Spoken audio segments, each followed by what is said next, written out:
I'm about to share insights that will challenge conventional thinking about winning in today's world. And I want you to approach this with an open but critical mind. You know why some genuinely good people struggle to achieve their goals? Why honest individuals sometimes find themselves outmaneuvered? Why generous people occasionally feel taken advantage of? It's not always circumstances. It's not always coincidence.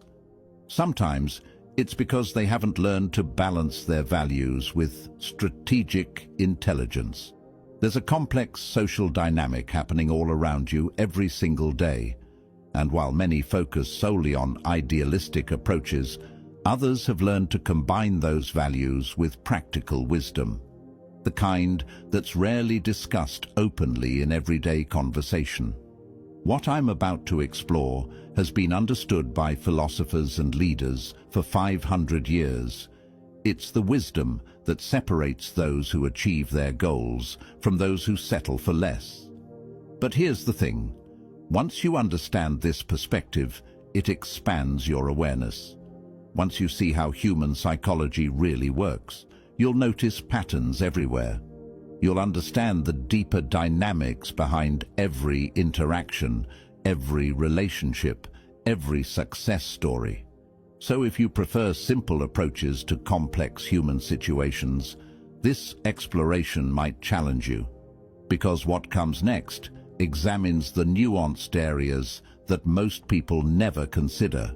But if you're curious about the psychology of influence and communication, if you want to understand why pure idealism sometimes leads to frustration, if you're ready to explore a more sophisticated approach to achieving your goals, then drop this affirmation in the comments. I seek wisdom, because wisdom, not manipulation, but genuine understanding of human psychology, is about to change how you navigate the world. And it's going to make you far more effective at achieving your legitimate goals while maintaining your integrity. Number 1, the limitation of rigid thinking. Let me ask you something that might be thought-provoking. When was the last time pure idealism without practical strategy actually helped you create meaningful change? Not what made you feel good about yourself, not what other people praised you for. I'm talking about tangible outcomes, real progress, real ability to create positive impact in your situation. If you're struggling to remember, there's a reason for that. And it's not because being good is wrong. It's because being good without being strategic often leads to limited effectiveness. Here's what many well-meaning people never realize. The frameworks you live by often assume everyone else is operating with the same level of awareness and intention, but that's not always how human interactions work. Think about this for a second. Every authority figure in your life, parents, teachers, leaders, mentors, they all taught you similar values.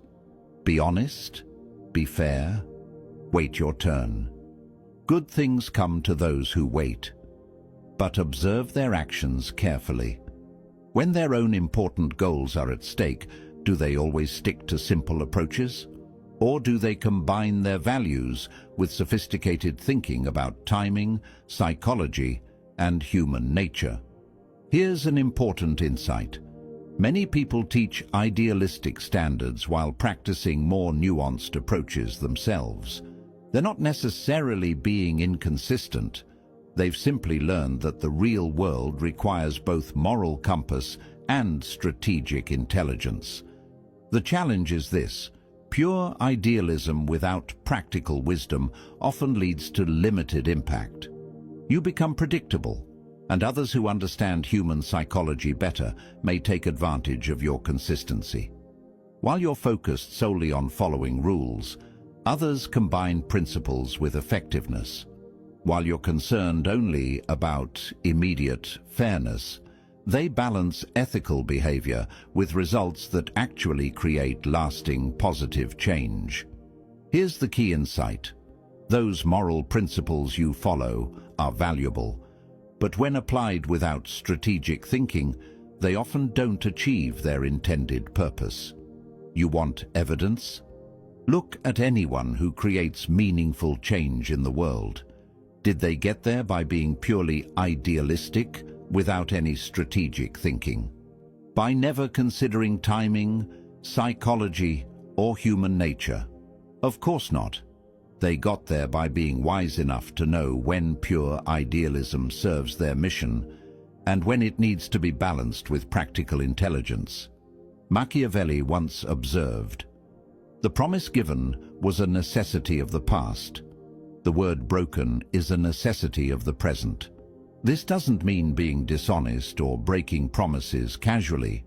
It means understanding that rigid adherence to any single approach, even a well-intentioned one, without considering context and consequences, can sometimes create unintended negative outcomes. The most effective people understand something many don't. Circumstances change. What worked yesterday in one situation might not work tomorrow in another. Inflexible thinking, whether overly idealistic or cynical, leads to inflexible results. You were taught that questioning conventional approaches makes you problematic. That thinking strategically makes you selfish. That considering psychology and timing makes you manipulative. But the people who achieve meaningful change in the world, they understand that true effectiveness requires both good intentions and the intelligence to make those intentions work in real-world situations. You know what the most challenging part is? Many people are conditioned to believe that questioning these approaches makes them less ethical, that thinking strategically about human interactions makes them selfish, that protecting their legitimate interests while helping others makes them problematic.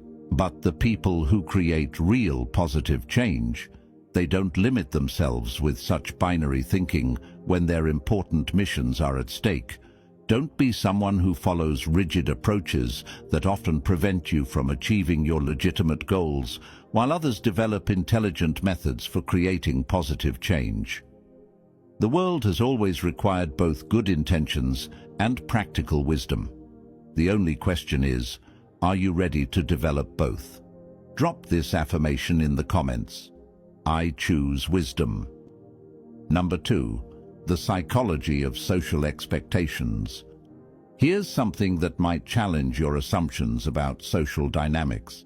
The people who achieve the most meaningful results often understand psychology and influence better than those who focus solely on being consistently accommodating.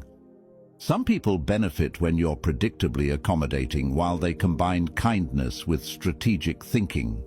They appreciate when you're automatically forgiving while they practice selective forgiveness based on whether it creates positive outcomes. They prefer when you're consistently passive while they balance cooperation with assertiveness when necessary. Why? Because predictable responses can sometimes be taken advantage of in negotiations, relationships, and competitions. Think about these common pieces of advice that sound noble but often lead to limited results. Always avoid any conflict. Translation: avoid necessary difficult conversations that could solve problems and improve relationships. Never consider your own interests. Translation: let others prioritize their needs while you consistently neglect yours, creating resentment and imbalance. Forgive everything immediately. Translation: give people unlimited chances to repeat problematic behaviors without addressing underlying issues. Always be accommodating. Translation: let people cross your boundaries repeatedly without having honest conversations about mutual respect.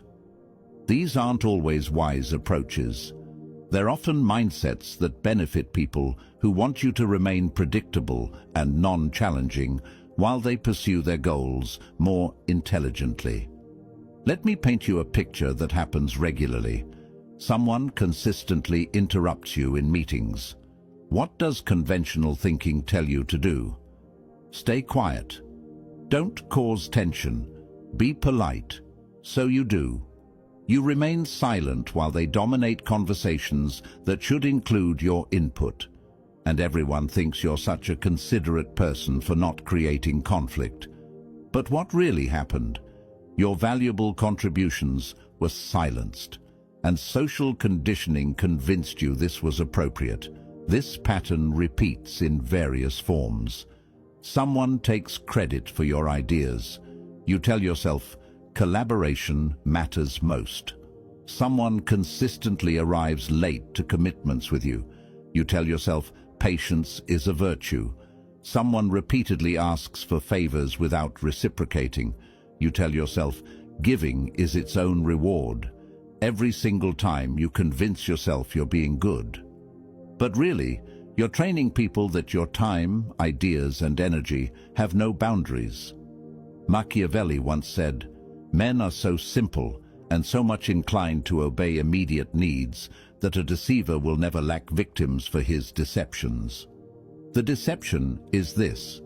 Some people convinced you that standing up for yourself appropriately is wrong, that expecting reciprocity is demanding, that protecting your legitimate interests while helping others is selfish. Meanwhile, observe how these same people act when something they value is threatened. Watch how they balance their principles with strategic responses when their own important goals are involved. Your parents told you to share everything, but did they share their resources indiscriminately? Your teachers told you to be honest, but did they always share complete information about how success really works? Your leaders preached humility, but do they consistently practice it in competitive situations?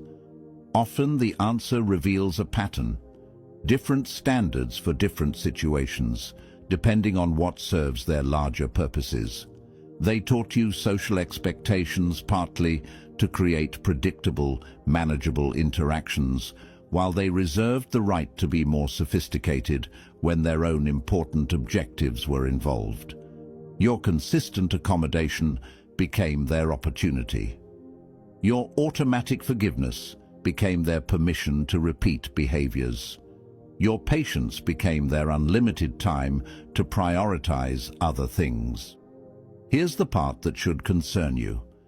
This isn't always accidental. Sometimes this is systematic. Sometimes this is intentional.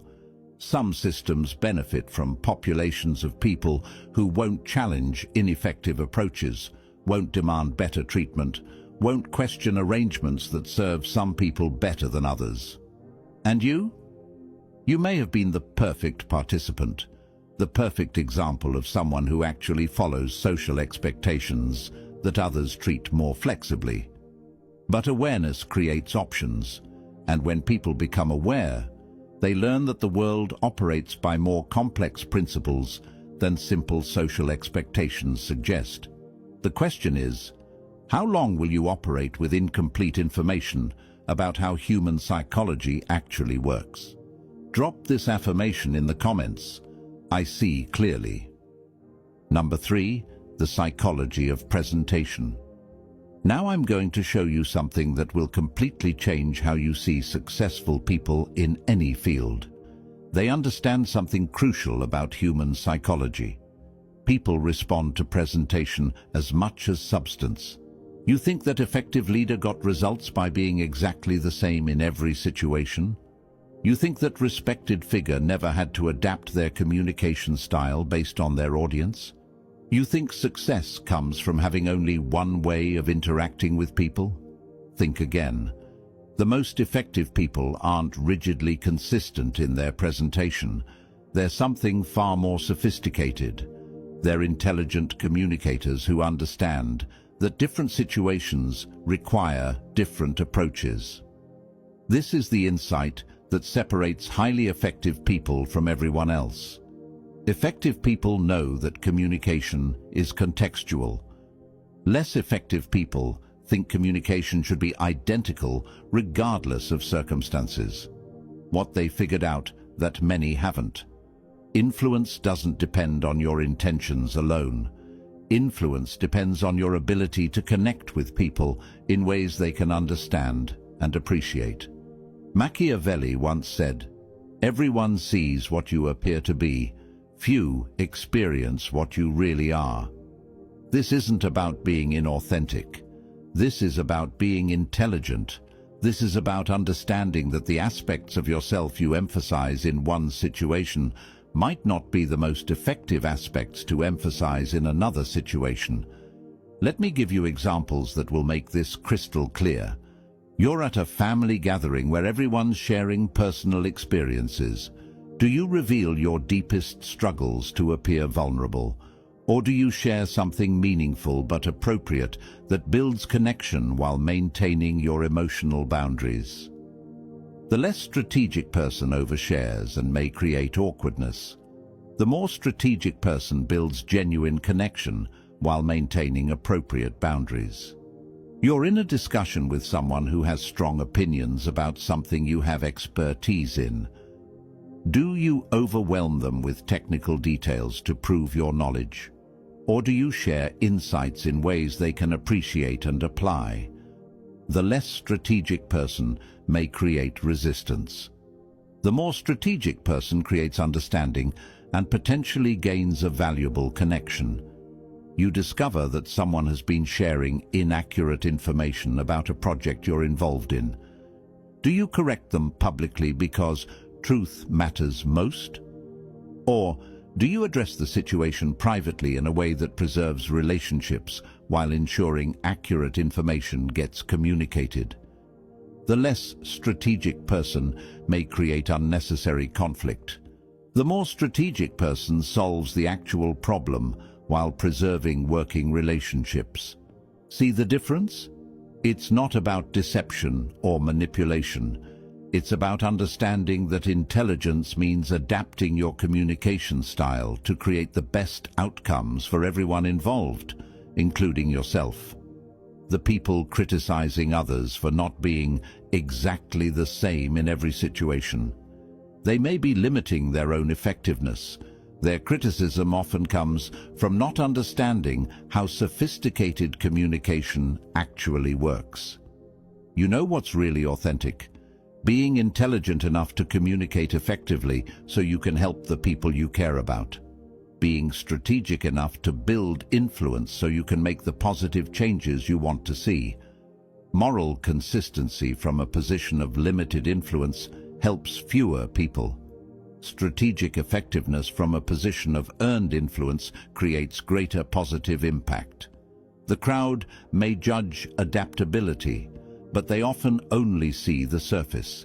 The people who matter, the ones making real decisions, building real value, creating real change, they understand sophisticated communication. And sophisticated communication is this: present the aspects of yourself that create connection and understanding. Build the reputation that opens doors for collaboration. Develop the communication skills that create opportunities to make a positive difference. This doesn't make you dishonest. This makes you effective. This doesn't make you inauthentic. This makes you complete. Master the art of contextual communication, and you master the art of creating positive outcomes in diverse situations. Drop this affirmation in the comments: I master communication. Number 4, breaking free from limiting beliefs. Let's talk about the invisible barriers that keep many people from reaching their potential their entire lives. These aren't made of external obstacles. They're made of something far more subtle: self-imposed limitations based on misunderstood concepts about success and worthiness. This is where it gets personal. This is where you realize how deeply certain limiting beliefs can run. How many times have you wanted something that would improve your life, but stopped yourself because it felt too ambitious? How many opportunities passed you by because you worried about whether you deserved them? How many times did you apologize for taking up space, asking for what you've earned, or simply wanting to grow beyond your current situation? That's not wisdom talking. That's conditioning. The truth that many never discover is this: self-doubt is often a learned response, and it only limits you if you don't question its validity. Think about this carefully. Who benefits when you doubt your worthiness? Who gains when you feel uncertain about pursuing opportunities? Who profits when you hesitate to advocate for yourself effectively? It's rarely you. It's usually systems or people who benefit from you staying exactly where you are rather than growing into your potential. Let me address common limiting beliefs. Limiting beliefs tell you that wanting growth is greedy, but why should you be satisfied with less than you're capable of achieving? Who decided that your potential should remain unrealized? Limiting beliefs tell you that prioritizing your development is selfish. But think about this logically. If you don't invest in your own growth and capability, how can you be most helpful to others? Why would it be noble to neglect developing your ability to contribute? Limiting beliefs tell you that your success somehow diminishes others. But in most situations, this is completely false. Your growth often creates opportunities for others. Your success often enables you to help more people more effectively. The people who may have unconsciously programmed you with these limitations, they often don't operate under the same restrictions themselves. While you're paralyzed by self-doubt, they're taking action and creating results. Machiavelli once said, "It is not titles that honor men, but men that honor titles." You don't need permission to grow. You don't need approval to improve your life. You don't need validation to pursue your goals with determination. But here's what successful people do differently. Instead of fighting limiting beliefs, they reframe them entirely. When someone suggests you're being too ambitious, you don't defend yourself. You say, "I'm taking responsibility for developing my potential." When they call you focused on success, you don't apologize. You say, "I'm maximizing my ability to contribute." When they try to make you feel guilty for wanting growth, you don't explain yourself. You keep moving toward your objectives. Here's an exercise that can change your perspective. For the next week, every time you feel uncertain about pursuing an opportunity, ask yourself these 3 questions. First, who specifically benefits if I doubt myself in this situation?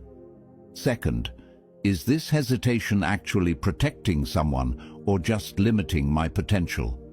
Third, what would I do if I knew I had every right to pursue this opportunity? The answers may surprise you. In most cases, the self-doubt serves others' comfort levels more than it serves your authentic development. It's not protecting anyone, it's just keeping you smaller than necessary. The moment you understand this, everything changes. You realize that much of your self-doubt was learned, not natural. It was often installed by people who needed you to behave in ways that didn't threaten their position or worldview. You start to see that the most effective people don't spend time doubting their worthiness. They spend time developing their capabilities and creating value. They understand something you're learning. Self-doubt is optional. Limiting beliefs are optional. Results require action despite uncertainty.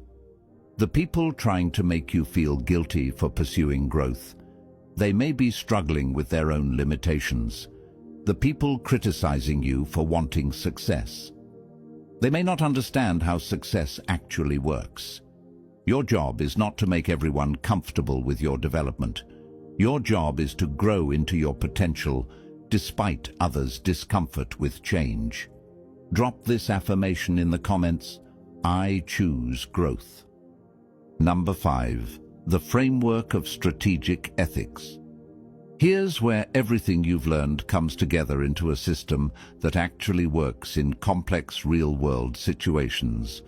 Most people think ethics is binary, good or evil, right or wrong, black or white. But sophisticated people understand that ethical behavior is contextual. and they consciously choose how to apply their values based on what serves their larger purpose and creates the most positive impact. This is strategic ethics. This is how you stop being limited by oversimplified thinking and start being the architect of meaningful, positive change. Here's the framework that changes everything. You deploy kindness when it builds the relationships and trust you need to create positive impact. When being genuinely helpful creates loyalty, mutual respect, and future opportunities for collaboration, you're the most generous person in the room. You choose transparency when it serves constructive outcomes. When honesty builds credibility, demonstrates integrity, or positions everyone advantageously for better decisions, you share complete information. You show forgiveness when it demonstrates your strength and creates opportunities for people to improve. When second chances come with clear expectations and boundaries, you're appropriately forgiving. But when kindness enables harmful behavior, when complete transparency could damage people unnecessarily, when forgiveness is interpreted as permission to repeat harmful actions, you adapt, you adjust, you choose approaches that actually create positive outcomes. You make decisions that serve the greater good. Machiavelli once said, "The wise man does at once what the fool does finally." The person lacking strategic thinking spends years being taken advantage of before they finally learn to set healthy boundaries. The strategically wise person establishes appropriate boundaries immediately and saves everyone involved from unnecessary problems. Let me show you how this works in real situations. Someone consistently requests assistance but never offers reciprocal support. The conventional response might be to keep giving because that's what good people do. The strategically ethical response is to help them understand that healthy relationships require balance by making your assistance conditional on their participation in mutual support. You have information that could benefit you significantly but might be uncomfortable for someone else to hear. The conventional response might be to agonize over what's nice. The strategically ethical response is to consider how to share important information in ways that serve everyone's long-term interests, including the other person's opportunity to address potential problems. Someone spreads inaccurate information about you that could damage your reputation unfairly. The conventional response might be to take the high road and ignore it. The strategically ethical response is to correct the record in a way that not only clears up misinformation, but demonstrates to others that accuracy and fairness matter to you. This isn't about becoming callous. This is about becoming complete. This is about developing the full range of ethical responses so you can choose the most constructive approach for each situation. Think about the people you admire most in history, the leaders who created positive change, the innovators who built value, the reformers who improved society. Did they succeed by applying simple ethical rules regardless of context? Or did they succeed by being strategically ethical, choosing their battles thoughtfully, timing their actions wisely, and using every appropriate tool available to achieve their larger mission of creating positive impact? Every person who has ever accomplished anything significant has had to make decisions that simple thinking wouldn't support. They've had to balance multiple considerations, weigh competing values, and prioritize long-term positive impact over short-term comfort. The difference is that they don't apologize for being sophisticated in their thinking. They understand that their achievements enable them to help more people, create more value, and make a bigger positive impact than they ever could from a position of moral simplicity and practical ineffectiveness. Strategic ethics doesn't mean abandoning your values. It means expanding your methods so your values can actually create positive change in complex situations. You can still be generous when generosity advances constructive outcomes. You can still be transparent when honesty serves everyone's authentic interests. You can still forgive when forgiveness creates opportunities for genuine improvement. But when those approaches don't work, when being simplistically good means being ineffective, when following basic rules means accepting poor outcomes, you have other options, better options, more effective options that still serve ethical purposes. And effectiveness isn't just about you. When you become more effective, you gain the resources and influence to help others become more effective too. When you limit yourself through oversimplified thinking, you help fewer people, including yourself.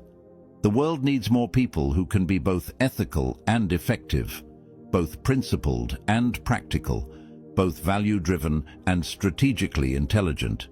It needs people who understand that the highest ethical calling is building enough capability and influence to make ethical choices actually matter in the real world.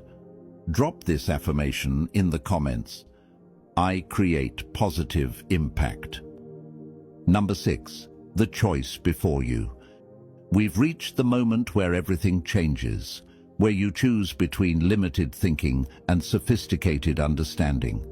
The hidden cost of oversimplified approaches isn't dramatic. You don't lose everything in one catastrophic moment. You lose gradually, quietly, subtly, one missed opportunity at a time. Every time you accept what should have been questioned, you train people that your standards are flexible and your boundaries are negotiable. Every time you remain passive when you should have engaged constructively, you teach the world to make decisions without considering your input or value. Every time you choose being liked over being respected, you sacrifice your future influence for temporary social comfort. And the cost? The cost is the positive impact you could have made, the person you could have become, the contribution you could have offered if you had understood how influence and effectiveness actually work instead of how you hoped they would work. Right now, there's someone with your talents, your intelligence, your potential who is living the life you want. They have the relationships you desire, the achievements you dream about, the influence you wish you had. What's the difference between you and them? They learned what you're learning right now, but they learned it earlier. They figured out that the world doesn't reward goodness alone. It rewards effectiveness. They understood that ethical behavior is something you can express more fully once you have influence, not something that automatically gives you influence. They realized that the people teaching simplistic approaches to them weren't following those same limitations when their own important goals were involved. Machiavelli once said, "Since love and fear can hardly exist together, if we must choose between them, it is far safer to be feared than loved." But here's what this really means in your life. It's better to be respected for your competence than dismissed for your naivety. It's better to be taken seriously for your capability than ignored despite your good intentions. Now, I know some of you are thinking, this sounds complex, this sounds challenging, this can't be the whole picture. And you know what? That reaction proves exactly why you needed to explore this perspective. That voice in your head questioning this information, that's not necessarily your moral compass. That might be conditioning that has kept you exactly where you are while others moved ahead, using more sophisticated understanding. The people who taught you that effectiveness is somehow unethical, look at their results. Are they creating the positive impact they talk about? Are they achieving the changes they say matter to them? Are they living according to the simplified approaches they recommend to others? Often not. They taught you approaches they never planned to follow themselves when their own important objectives were involved. They gave you frameworks that limit your effectiveness, while they operated by more sophisticated principles that enabled their success. The choice in front of you right now is straightforward. You can continue following approaches that limit your impact, or you can learn principles that actually create positive change.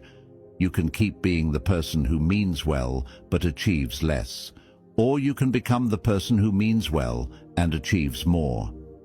You can remain someone who has good intentions but limited influence, or you can become someone who combines good intentions with the capability to make those intentions matter. But understand this: complex human dynamics exist whether you understand them consciously or not.